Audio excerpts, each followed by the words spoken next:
Hello and welcome back. My name is Travis and this is Oscar Mike Radio. Oscar Mike Radio is about the military and veterans, their stories, people who support us, and everything in between. And I'm pleased to introduce Dariann Leigh. Dariann, welcome to Oscar Mike Radio. Thank you. Thank you for having me. So we got connected through, various channels, and you've got some great stuff going on. We'll get into that in a minute, but you are an artist. You're a country artist. Yes. All right. So, and there's something going on in the water because you're the second person from Minnesota I've talked to. I love it. All right. And when I think Minnesota, now I lived in Illinois, which I thought was cold, but my grandma lived in Wisconsin. We went to Duluth one time and I thought I knew what cold was. Duluth in February, that's cold. It's a different level of cold. It's cold that you didn't think exists. It's kind of like punishment. It is. You go outside and you just hit and you just feel like you're a popsicle that's deep freezing in the fridge or the freezer. Where I don't think of Minnesota as country, but there's some strong music culture vibe community coming out of there. So how did you get involved in music? Music was always kind of just like the universal language that I understood the most growing up. I kind of struggled a little bit in school. And so when teachers would throw math or spelling words at me, I was like, this doesn't make any sense. But if I make it into a song, everything suddenly just molds together and makes sense. And it was just kind of the way that I understood everything. And as I graduated high school, moved on to college and everything, it just kind of fell into my lap that education is great and I really think it's important, but I wanted to go for music, and it's just kind of been what I've been doing ever since. Started performing live when I was solo, I guess, at 14. So I've been doing it ever since. Oh, wow. So you've been doing this for a while. And for a hot minute. Yeah. Well, you're not an overnight success. You've been doing this for quite some time. So I have a question. Yes. I ask every artist that comes on Oscar Mike Radio. No special treatment for you. You're going to get the same question. I got to know before we appreciate that. Yeah, well, no special treatment, right? I got to know this because this is going to frame the rest of the conversation. Neil Young and the Beatles and a bunch of people have sold the rights to their music, and they've taken the money and checked out. So I've been curious because what you do is hard work, and we'll get into that. So Dariann, what if I gave you a check right now for, let's just say $200 million? I'll give it to you right now, but you can no longer perform in public or record music anymore. You're done right now. Would you take the money? I don't think so. It's great. That would set you up for life. That sounds awesome, especially after the last year. But I just feel like I'd miss the connection and being able to do my own thing, because that's what you work so hard to do and to get to be as an independent. It'd be weird to go from having it all to just washing your hands. I am 0 for 8. I mean, no artist has said, send me that check. I'll cash it tomorrow. They'd rather because of sacrifice, right? I mean, it's hard work. If I understand it correctly, it's hard work doing what you all do. People say, oh, yeah, it must be fun, but there's an element of sacrifice too, right? Right. Yeah. I mean, with all fun, I think comes a huge element of hard work that goes into it. So there's absolutely good times and I love it, but there's definitely times where you have to kind of dig your heels in a little bit and get your hands dirty. So what part of the process do you like? Now, some people, I think, like performing. You can tell they're really into the performing bit, and some people like songwriting. Some people just like playing or singing. What part of the process do you really enjoy? I'm a sucker for a good songwrite, but I love being able to take your original music and perform it out. So if it could be writing your own original music and just performing original music, I'd love that. But I also love covers too. I feel like I'm kind of all three, if that's an answer. So covers, songwriting, and what else? And performing. I love performing because you kind of get to connect. Well, you do, right? So let's break this down. This is great. Let's break down the songwriting part of it. I mean, when you think songwriting, where does your inspiration come from? And I'm really curious, we'll get into it later with the Freedom single, but you've also performed for quite some time. It's obviously on your website, which, hey, I'll have a link in the show post so you can't miss a thing. But where does some of the inspiration for those songs come from? For me, it's very much from my personal life, and even I guess when I write when other artists, it comes from their personal life and ideas that they've kind of spun up and created from their personal life. I feel like when you write from such a personal space, it makes the song more relatable to other people, and it makes it more believable as you portray it on stage or in videos, whatever you want to call it, recording. I think writing about your own life gives it just like a more, not necessarily unique page, but it's just so personal that you kind of open your soul up a little bit to people to see. Okay. Okay. So it comes from a place of personal connection. And then, cover songs, which I have to think you have some kind of influences, right? I Oh mean, yeah. you don't get into this genre without somebody to look up to and who's led the way, right? Right, absolutely. I grew up with a lot of the early country artists, Johnny Cash, Glenn Campbell, Waylon Jennings, all of them, Loretta Lynn. My favorites would be Johnny Cash and Shania Twain, though. She's kind of like my queen. He's the king of all things. Blends together perfectly. But where did that exposure come from? Because, you know, at the time you were growing up, I'd have to guess that there was different country artists in the scene, and Oh, that's right. really way back. So who got you into that? My parents are very much old country connoisseurs. That's like their thing. I have 3 older brothers, so it was kind of like being in a melting pot of everybody's favorite music, and I just kind of got to pick out what I liked. And those 2 have always been like my ride or dies. Those are my faves. Oh wow! See, this is the part I gotta come clean to you, Darian. Well, let me ask you like this: do you know who Jason Aldean is? Yes. Do you know who Luke Bryan is? Yes. Wow. Okay, we're gonna stop right there and just keep on moving. Um, Well, it's a funny story. It's a funny story. I'm in Nashville, and somebody in the business is like, "Hey, Jason Aldean's coming. This Jason Aldean's dad is coming to this event," and I'm nudging my partner Danielle. I'm like, Who's Jason Aldean?" That has kicked off a whole sequence of events that, well, yeah, they laughed it off, but they're like, "You're kidding." I'm like, "No, I'm a metal guy. I'm into Right. metal." But I said, "Look, when I was down south in Shreveport, I mean, the old school Jerry Lee Lewis and Elvis, Oh yeah. those were the old guys. Randy Travis. I'm like, okay, I can dig that. Some of this new stuff it sounds like, I'm just going to be honest, it sounds like pop Go for it. music, and Yeah. I don't Yeah. understand that.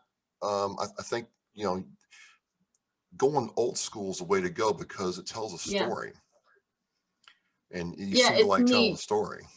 It's neat how country music in the beginning, even if you look at, and I think that's why I kind of channel Johnny Cash a little bit in songwriting, because his music is truly like story beginning to end. And now I think sometimes it ends up being like a different side of a story. Songwriting has changed so much. And I think that's where country music has changed so much in itself as well, because it's not always so much about telling the story like a book beginning to end. It's really interesting. So when you approach a cover, what's your favorite kind of cover to do? I think I ended up doing a good mix of older songs as well as new, but a lot of it is very much influenced by the stuff that I grew up with. So there's a lot of Trace Adkins, and then there's Kelsey Ballerini I throw in there and things like that. But I have a few that are my absolute favorites, and I think it's mostly because I've been able to kind of spin them just a little bit to keep them still exactly as close as I can to the original, but adding a little bit of myself to it. And I always like doing Johnny Cash, Folsom Prison. That one's one of my favorites, especially Really? bringing it up. Yeah, it's such a fun song because everybody knows it. And then I can't sing as low as Johnny Cash. Unfortunately, my voice does not go down that low. So I bring it up a little bit. It kind of gives it a different spin. It's fun. I do like Ring of Fire, and I have sung that on request for somebody one time. It was a lot of fun, and it's very very apt when it comes to love, and the what's the one where he's the Tennessee Flat Top Box and he would play? I mean, I forget the Mhm. name of that one, but that's a very, like, a couple of buddies of mine in the Marine Corps, that's what they learn on the guitar. And Right. so he's kind of universal, right? Oh yeah, he kind of speaks in between. Folsom Prison was probably one of the first few songs that I learned, but the first song I ever learned on guitar was Ring of Fire, so kind of brings it back. All right, all right. So some people I talk to do not like performing. They like the songwriting, they like the studio work, but you Right. you said it very clearly a couple times. You love performing. What's it like? You've had to spin up for you're either, the plane's touched down, you're off the bus, you've gotten all set up, your guitar's in tune, and it's that quiet moment when you step out on the stage before you take your first breath. What happens, Dariann, when you utter that first note and start performing? It's kind of a whirlwind because it feels like life goes so fast, so fast, so fast, and then suddenly you're there. Like you said, you step in front of the mic, and then you're just like, whoa, this is all on me. But I think it's fun. It's kind of like I'm kind of a thrill seeker in a way of like those moments where it makes like your heart kind of sink for a quick moment. That's exactly what it is because it like puts you in the place, your heart sinks for a second, and then you just go. And it just kind of gives you like that 5 seconds and you just roll. And the rest of the show is kind of in your hands. And it's weird to be I feel weird saying in control of like the environment for the evening, but like you can create such a good time, but then connect with people through these upbeat songs and then the downbeat songs. And it's just cool to see how everybody kind of connects to music so differently. But I definitely live for that like quick thrill moment right before you start going. So is it really about the experience for your audience that motivates you? Yeah, I love seeing how they connect to every different song because everybody connects so differently. Like you'll never meet 5 people and you play one song and none of them will ever see it as the exact same thing. And that's so cool to Really? me because it's like it just creates such an original experience for everybody in the audience. So I can view it one way, but they're going to view it a million other ways, which is really cool to me. Is that what makes playing you have a set list and you have the same songs you've been playing for the last, oh, I don't know, month and a half? Is that what keeps it fresh for you? Yeah, and you're never playing in the exact same room with the same audience. You could be at the same location, but the audience is always different. And so it's different from your 9 to 5 where you show up and you know what's happening every day, you know. My office is a different location every single day with different people. So it kind of keeps it alive in a different sort of way than just showing up and knowing what was going to happen would happen. Awesome, awesome. So you're doing all this, and you've chosen your path in life, and you're trying to get going, and Yeah. then 2020 hits. How did you deal with 2020? It was very interesting, I think, for everybody in so many different ways. I had actually just gotten back from CRS in Nashville, which is a big convention, I guess you could call it, with radio and people like that. One of the biggest events you can go to for radio. And then I came home, did a little radio tour on the way back to Minnesota in my very small town, and was stuck at home for, like everybody else, for however many months we were. And so it's kind of like I went from hugely socializing to unplugging the battery. And it was really weird. But it was interesting. It was challenging in ways like artists have had to go to doing Zooms for rights and things like that. And definitely at times it was tough. And then you had TikTok coming and that just ruined my sleep schedule. It's What fun is it? What is it entertainment. about TikTok for you? Because I'm starting to dip my toe in there, but it's a whole world. It is. And it's already so established too. Because I guess I didn't realize how long it had been happening before like it really boomed this last year. And I would just go on at night and be like, I'm gonna watch for 10 minutes. And then I'm there till 2 a.m. and realizing that I haven't slept yet. It's really catchy. Can you put like some of your music clips and stuff on TikTok? Oh, Yeah. really? Yeah, I've done a few, and my recent single did really well on TikTok. Let Me Go. That one really I wasn't expecting it, but it blew my mind how great people loved it. And like they would remake my video in their own setting. And that was really cool to see What? too. Wait a minute. They remade your video. Yes, so I did like a the song is all based upon moving on from an ex. So I said, tell me you're better off without your ex, without telling me you're better off without your ex. And it was like slideshow, like before and after photos. And these people like came in and took that thing for what it was and made like a whole thing out of it, which I wasn't expecting, because I was like, this is kind of awkward, but you know what? It's good to be uncomfortable sometimes. We'll try it out. And then people started doing it, and I was like, wow, this is crazy, because I wasn't expecting that at all. That's the first time I've heard it, and I didn't know you could like remake videos. That's Yeah. something else. Okay. What's weirder is people would like lip sync me speaking that little bit, and I would hear my voice with somebody else's face, and it threw me off for a second because I'm not used to that. What if I did a lip sync of your voice? That'd really be like out there, right? You got to do it. I'll tell you what, I will. I'll find one of your videos on TikTok. I'll because I don't know how to do it, so I can learn and have fun and see what happens. Exactly. You can do like me. I have to Google everything, and then kids that are like 13 tell me. One of my friends, he's much younger. He's an artist as well. He was like, you know, I have to Google how to use Facebook. And I was like, whoa, whoa, whoa, whoa, whoa, whoa. Don't make me feel that old. I don't know what to say. I just I feel like like, I'm ancient, like I'm a dinosaur now, Dariann. Oh my God. That's not what I meant to do. But still, I mean, it had to like Google how to use Facebook. Yeah, exactly. I'm Googling how to use TikToks, and I'm learning how to use it from like 12-year-olds on YouTube. And then these little kids are like, yeah, I have to Google how to use Facebook. And that's like that's my age group, what we grew up with so much. And I was like, that just really kind of smacked me in the face and put my age right on my forehead.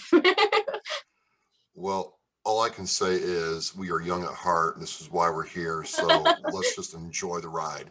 Let's enjoy the ride. So you use TikTok to help you through COVID. Yes. And, you know, the real reason we're on here, ladies and gentlemen, is because she has this single coming up called, 10,000 Miles Away. And did 10,000 Miles Away come out of COVID? Tell me the story about that. So it actually was over a year ago now. It was right before COVID. Oh, really? I was at CRS, and I was in a process of, I was sent a couple songs from other artists, which I had recorded other artists' songs before, but I needed to figure out which one I wanted to do within like the next day. So that way I could go in and cut scratch vocals. And I loved them all, but it just didn't sit right for me. Like, they're all great, but they weren't the song I was looking for in that moment. And I was in my hotel room with my mom, and she just kind of looked at me and like smacked me. Didn't obviously do it physically, but like said, why don't you just go write it? And I was like, why didn't I think of that? And so I literally sat in, because hotel bathroom acoustics, if you didn't know, are killer. They're awesome. You can sound so awesome. Yes. In a hotel bathroom. So I went and I sat in the bathroom of my hotel room with my guitar, and I wrote out this song. My boyfriend was in the Marine Corps as well, and he was on a deployment at the time. And so I had finally actually heard from him during CRS for one of the first times. And it just kind of hit me that regardless of the fact that he's literally 10,000 plus miles away, I'm still right here. And I just kind of wrote out the song, and really just, it was honestly like a 12-minute write, which doesn't happen very often. It was one of those where, like, I think I was in the driver's seat, but somebody else was controlling the speed limit and steering the wheel. And like my emotions were just writing the rest of the song and driving us where we needed to go, which is kind of cool, but also vulnerable in a way to put out. But I'm kind of proud that, or not kind of, I am proud that I'm able to put that out, because I know so many people relate to it in even much deeper sense than I relate to it. So there's been some people so far that have really loved it just off of little teasers. So I'm excited for them to really be able to hear it all. So this is where it gets interesting, because, yes. On the other side of the coin, you're out in the field, you're deployed, and generally you get the Dear John letter, as in, I'm breaking up with you, or, yep. You find out from your sister that your girlfriend is, well, not your girlfriend anymore, to put it nicely. Right. you go to the other side of this coin and try to say, hey, I know my boyfriend is a long way away, but I'm still here for him. Yeah. That was different to kind of listen to and appreciate, because generally, I'm just being straight with you, for us, it's not that way. Right. And I bring that up because for some guys, I mean, it's hard every day. I mean, Right. and you get that letter, you get that, we didn't have cell phones weren't really as robust as they are now. Let's put it like that. Gotcha. And we would go 40 miles out in the desert and not hear from anybody for 2 weeks. And they'd do mail call, and you need your buddy to like be on for what we did, and you could just see his entire spirit deflate. Oh yeah. Conversely, the girlfriends who kind of knew what the boyfriend liked and made sure to prop him up with the right words and images, that guy would run through a brick wall, no problem at all. I mean, if the girlfriend or wife game was strong, I mean, we were like, wow. I mean, wow. So there is an aspect, Dariann, where what you are communicating to that person serving overseas or even in the country, a half a country away, really stands out. And I really got that out of your song. Thank you. Because you could have gone with, oh, woe is me, poor me, poor me, poor me, but you didn't do that. And why didn't you? I guess I don't really feel like it is a poor me situation. It's kind of, for me, the way that I met my boyfriend was actually by the loss of a mutual friend of ours who was also in the Marine Corps. And so it was kind of like, I met him because I sang at my friend's funeral. We grew up, we're in the same exact class, small town, less than 17 kids in our class. And so it's kind of like, I guess I'm not trying to say I saw the reality of what the possibilities are within the military, because I grew up with great uncles and a great aunt that were in the Navy. And so it was always kind of something that was thrown into us as kids, that these people are people that are on the line for you. And so you don't disrespect them. And so for me, it was never a situation of, he's over there doing his thing and I'm stuck here. For me, is we're both doing our thing. We're kind of on different ships at the moment, him physically, but me not so much.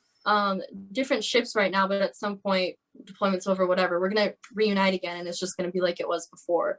And so for me, it was mostly just keeping that moment of, yes, you are far away, but like you said, it's not a situation of a Dear John letter. It's more of like I'm right here. That's where I'll be. Well, that's, again, the video the video I watched, and can we say that it's out on YouTube? I don't know if it would be out at this point, but it will be out at some point. We're gonna talk about that. Okay, I've seen the video. No, folks. you're good. And I can't show you, but it's awesome. You need to watch it. But I really got the sense, you're sitting there and you're contemplating what's going on. Right. And and I think it'd be really cool for those girlfriends and wives or spouses, because, there's guys staying at home as well, to kind of hear somebody who understands where they're coming from. Yeah. And that's kind of for me what it was. I guess when I wrote it, that wasn't my ambition, was to find people that would relate to it. It's mostly just putting what I was feeling into a song. Like I said, the cool thing about that is other people earlier, they get to relate to it in their own way, whether it's exactly how you're relating to it or just a little bit different in their situation. So that's what I like about original music, is people get to build that image in their head too. And I like the end. I'm not going to give away the end right here, but I thought the end was pretty well done. Thank you. I wanted to make sure we didn't get cheesy with it or anything that was just kind of cliche. So we tried to keep it very minimal, but to the point. Well, that was the thing. I'm like, okay, it's not what you would see normally. It's not from the movies. Right. It was just enough. I'm never a less is more kind of a guy, but that was like Goldilocks. It was just right. Thank you. No. I really okay, that some thought went into that, and it was just, so not that my opinion means much, but I enjoy it. Oh, no, I appreciate it. That means a lot, because it was kind of one of those situations for me where I wanted it to be military based, just like the song is, but I feel like this song, you could literally find a few different ways as well, although it is very much military based. I wanted to make sure the video was kind of like that too, where it wasn't completely thrown at you and shoved down your throat like this is a military song and you're going to ingest that it's a military song. It's more of like a reflection, and then we added it. So I'm glad you think so. Gotcha, gotcha. So when does this single drop? When does it June become? 25th. June 25th. Awesome. So this show, when you're watching, will be July 1st, right in time for 4th of July, Dariann. Heck yeah, throw it on your playlist. Awesome, awesome. Do you like fireworks? I do. I grew up with a dad that was assistant chief on the fire department, though, so like fire safety was engraved in us. Oh my God, that must have been brutal. It was interesting. We won't go down that road. I don't want to get you in trouble. No, it's all good. So you got this single dropping June 25th and the video, and I'm not going to show you the video. Sorry, you got to wait and actually watch it. Hey. What's next after the video? What's next after this single? Yeah, I'm planning on dropping an acoustic version of the song at some point this fall, which is a very secret thing. So you're getting all the secrets. But I always love acoustic versions because it kind of breaks it down and brings it into what it was before it hit the studio. So I'm planning on hitting on some acoustic stuff this fall, and then possibly putting out another different version of my single Let Me Go as well in the fall, and then new music in 2022. So are you, now that COVID's over, are you fully getting back on the stage, touring, performing? And how's it feel that the engine's finally going again? It's very, in a way, I enjoyed having time to slow down, but it was too much time to slow down. So I'm very much so looking forward to just gassing up and going, because that's what we're all out here trying to do as artists, is just get out there and play and be in front of people and introduce ourselves. So I'm looking forward to being able to do that again and getting back on the road and playing original music and seeing what people think about it. It's always a good time. So what you're saying is there's an aspect where if you're not engaged and you kind of get rusty, and you got to knock the rust off to kind of get going again? Yeah, that's how I feel, I guess, for myself. I know other people don't perform live as much, but that's what I've been doing since I was 14. So it's very much something that when I'm not doing it, it feels like I'm walking without my shoes, which you can still do, but it's not a good time. Well, one of the things I kind of want to do before we close is there's a lot of veterans who get out of the service and either they pick up a guitar in the service, or they were playing before they join the service, doesn't matter what service it is, and they get out and they're like, you know what, I really enjoyed this aspect of being an artist. It could be singing or drums, yoga, whatever. And some of them tell me they get really frustrated because they're putting in all this work and effort, and they're I guess, for lack of a better term, competing against people like yourself who have been doing it effectively half your life, and they get frustrated and they want to give up or quit or just put it away. What would you say to somebody who is going through that, whether they're veteran or not, and they're on that precipice of going a different direction? I think, like so many other things in life, there's always going to be other people that are shooting for the same thing as you are. And a lot of the times I've realized whenever I get worried about what other people are doing, I'm focusing too much. I'm focusing my sights on what they're doing more than I'm focusing my sights on what I'm actually shooting for. And so I end up getting distracted. And I've realized that the best thing I can do is just focus on myself and not worry if somebody else feels another set of shoes before I do, because I'll feel it differently, because everything that I do is never going to be exactly like somebody else. And so I guess the biggest thing I would say is when you're running, sometimes you're going to fall over, you got to dust off your shoulders, tie up your shoes again and get going again. And that's just kind of, I guess, how life is. And it's all about just getting back up and pushing even further. And I feel like nobody knows that more than a veteran. So I think it's a perfect thing. Absolutely. And we do.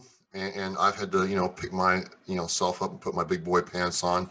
But, I think it's one thing to get, kicked around when you don't pass an inspection, or you have trouble meeting a deadline for work or whatever. But it seems like for them, and I have to say for you, that this is personal. Oh yeah. You're taking your emotions and trying to package it in a way that touches other people. And I think what happens is they do this and it doesn't either connect or doesn't connect in the way they thought it did. Yeah, it's hard. I mean, literally this morning I was sitting here talking actually with my boyfriend about how, you can put out merchandise, you can put out songs, you can put out a music video and it only gets 400 views, and you put so much into it, and yet it's almost invalidating sometimes because it's you on a table and you're hoping somebody will grab it. And sometimes they don't, but I guess for me the biggest thing is that at some point somebody's going to want to grab it, and I would have hated to taken it away from the options for people to want to listen to my music and want to watch the videos and buy the merch and whatever it might be. I would have hated to not do it than to do it and fail than to not do it and could have succeeded. Well, this is a very interesting hole we're going down. So, well, you do that, right? And you get, 40 views or 400 views, and someone does, a cat video or their dog jumping through a hoop. Yeah. And it gets 10,000 views. Right. I mean, that's got to do something to a person. Oh, it's frustrating. It's very frustrating.